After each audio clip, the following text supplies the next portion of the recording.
And joining me now to talk all things Oscars is Katie Gee Salisbury. She's working on a book about the first Asian American movie star, Anna May Wong. Thank you so much for joining me, Katie. It's great to have you here. So this is an exciting night.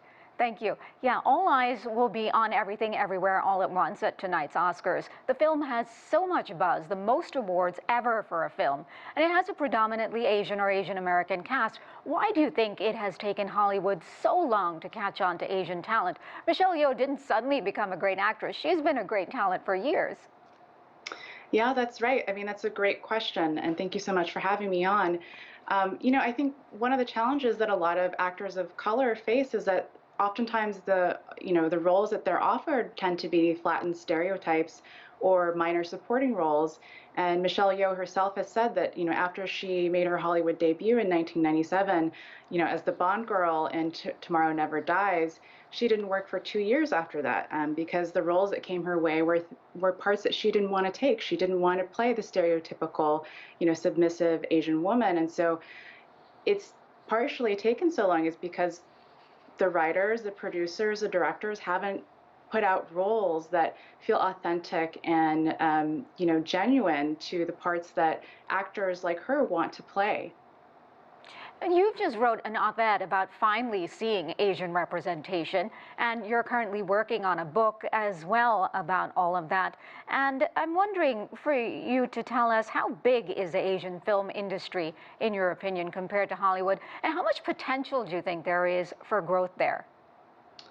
Well, I think the Asian film industry is huge. Obviously, I think, there's always been the powerhouses of Bollywood and Hong Kong cinema, as well as films that are now being made domestically in China.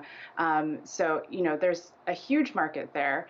I think that, Hollywood has finally woken up to that and realizing that when they tell more diverse stories, those stories can also travel to Asia. So I think it's one thing to make Asian films in Asia for Asian audiences. It's another thing for Hollywood to, make those homegrown stories from within. Like, what we're seeing with Everything Everywhere All at Once is really a story, an American story about Asian immigrants that, can resonate with people of all stripes around the world or within America. And I think, the success of the film has really shown that Hollywood needs to branch out more. You're obviously inspired and invested in Asian America cinema and stars. How does it make you feel personally seeing this kind of recognition? It's really incredible and also very emotional. Ke Huy Quan is like one of my childhood heroes. I loved him in films like The Goonies and Indiana Jones. So to see him, 30 years later being able to get to play this role that is just, so many different things wrapped into one role, and to see him getting the recognition and getting the awards and the nominations, it's so moving. And I know, I spend a lot of time writing and thinking about Anna May Wong, who lived more than 100 years ago as the first American-born Asian film star. And I think about what she would think to see this today, and I know that she would be proud. Really quickly, going to put you on the spot and ask you, does it clean up Everything Everywhere All at Once tonight? I think so. I think they're going to win big. Okay. Katie Gee Salisbury, we'll wait and see. Thank you so much for your time.